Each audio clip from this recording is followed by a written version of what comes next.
morning, students. This is Civics, class 7th, chapter 2, Role of the Government in Health. Today we are going to have last class on this chapter. हमने जाना first chapter में कि सरकार क्या है, सरकार के काम क्या है। तो आज हम इसी विषय के बारे में और बेहतर तरीके से जानेंगे। हमने समझा कि जो स्वास्थ्य है, जो हेल्थ है, वो दो तरीके से सरकार लोगों तक उसकी सुविधाएं देती है, पब्लिक सर्विसेज और प्राइवेट सर्विसेज। लेकिन हम क्या देखते हैं कि समय के साथ साथ जो प्राइवेट सर्विसेज हैं उनकी संख्या बढ़ रही है और वो महंगे हो रहे हैं, जबकि जो पब्लिक सर्विसेज है उसकी जो क्वालिटी है, जो गुणवत्ता है, उसमें गिरावट आ रही है। तो यहाँ सरकार क्या कर सकती है कि लोगों को अच्छी गुणवत्ता वाला स्वास्थ्य या दवाइयाँ प्रदान कर सके। What can be done? क्या किया जाए? There is little doubt about the health situation of most people in our country is not good. इसमें कोई संदेह नहीं है कि हमारे देश में जो लोग हैं उनका स्वास्थ्य ज़्यादा अच्छा नहीं है।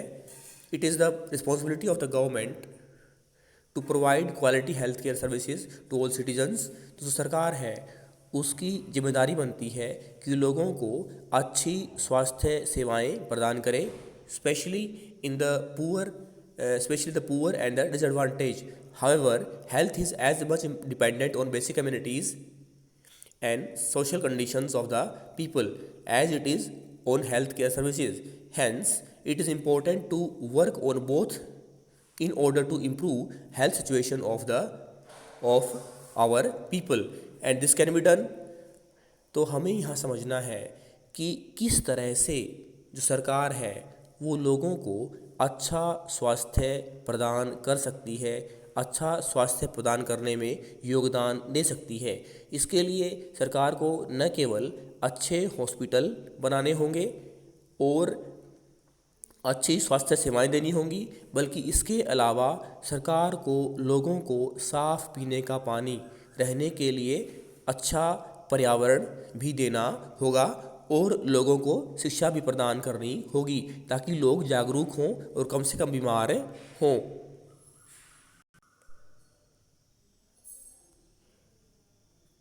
आओ अब हम इसे एक उदाहरण की सहायता से समझें।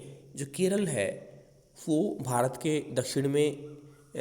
एक दक्षिणी राज्य है जिसकी राजधानी तिरुवनंतपुरम है और जहाँ का इन्फेंट मोर्टेलिटी रेट, शिशु मृत्यु दर सबसे कम है और जो स्त्री पुरुष अनुपात है वो भी संतुलित है, जबकि और कहीं हमारे देश में ऐसा नहीं है।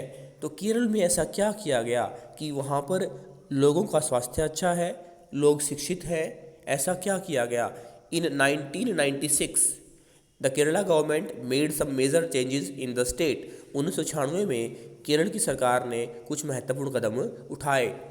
40% of the entire state budget was given to panchayats. जो पूरा राज्य का बजट होता है, जो पैसा होता है, उसका 40% केरल की सरकार ने पंचायतों को दे दिया। They could plan and provide for their requirements. This made it possible for a village to make sure that proper planning was done for water, food, women development and education. परिणाम क्या हुआ? अब गांव के पंचायत के पास पर्याप्त धन है कि वो लोगों को साफ पानी, अच्छा भोजन, महिलाओं के लिए विकास के कार्य और शिक्षा संबंधी व्यवस्था वो कर सकती है। This meant that water supply schemes were checked, working conditions of schools and Anganwadis was ensured, and specific problems of the village were taken up. इस तरह से अब गांव की स्थानीय सरकार को पैसे के लिए किसी और सरकार या केंद्र सरकार या फिर जो राज्य सरकार है उसकी ओर नहीं देखना पड़ेगा। Health centres were also improved और जो स्वास्थ्य सेंटर हैं, केंद्र हैं, उनको भी उनमें भी सुधार किया गया। All of these helped to improve the situation. इस तरह से पूरी जो सिचुएशन है उसमें सुधार हुआ। Despite these efforts, however, some problems such as shortage of medicines, insufficient hospital beds and not enough doctors remained and these needed to be addressed। हालांकि इन सब चीज़ों से पूरी समस्याएं तो समाप्त नहीं हुई, लेकिन काफ़ी हद तक समस्याएं समाप्त हुई और आज केरल की स्थिति स्वास्थ्य शिक्षा में पूरे देश में बेहतर है। अगर अब प्रॉब्लम है केरल में तो अच्छी दवाइयों की, अच्छे डॉक्टरों की, जो आसानी से पूरी की जा सकती है। आओ अब हम एक और उदाहरण लें, जो अमेरिका महाद्वीप का एक देश है कोस्टा रिका। उसने ऐसा क्या किया कि आज कोस्टा रिका स्वास्थ्य की दृष्टि से एक बेहतर देश है। Costa Rica is considered to be one of the healthiest countries in Central America. मध्य अमेरिका में जो कोस्टा रिका देश है वो स्वस्थ देशों में गिना जाता है। The main reason for this can be found in the Costa Rica constitution. इसको हम जाने कैसे गए, क्योंकि कोस्टा रिका की सरकार ने संविधान में कुछ बदलाव किए। Several years ago, Costa Rica took a very important decision and decided not to have an army। जैसे केरल की सरकार ने 1996 में गांव की पंचायत को बेहतर बजट दिया, ऐसे ही कोस्टा रिका की सरकार ने निर्णय लिया काफ़ी साल पहले कि वो सेना नहीं रखेंगे। This helped the Costa Rica government to spend the money that the army would have used on health, education and other basic needs of the people। अब लोग स्वस्थ कब रहते हैं? जब वो साफ़ पीने का पानी पीते हैं, जब वो अच्छी शिक्षा ग्रहण करते हैं, जब वो जागरूक होते हैं। तो कोस्टा रिका की सरकार ने जो पैसे सेना में खर्च करने होते थे वो उन्होंने स्वास्थ्य, शिक्षा और चीज़ें जो आधारभूत व्यवस्थाएं हैं, जैसे कि रहने के लिए अच्छा वातावरण दिया और लोग स्वस्थ रहे।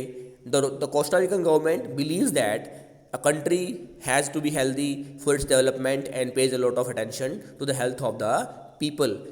ये हमें सबको पता है कि अगर हमारे समाज के, हमारे देश के, हमारे राज्य के, हमारे गांव के या हमारे शहर के लोग स्वस्थ होंगे तो बेहतर तरीके से देश के विकास में योगदान दे सकते हैं।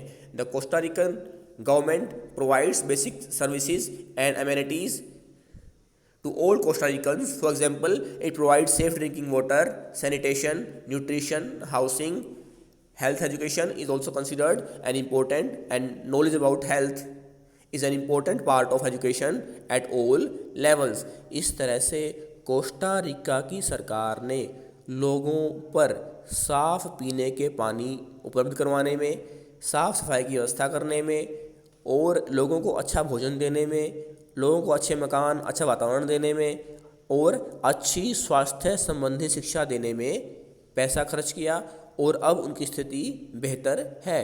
आज भी अगर 21वीं शताब्दी में भारत सरकार स्वच्छ भारत की बात करती है और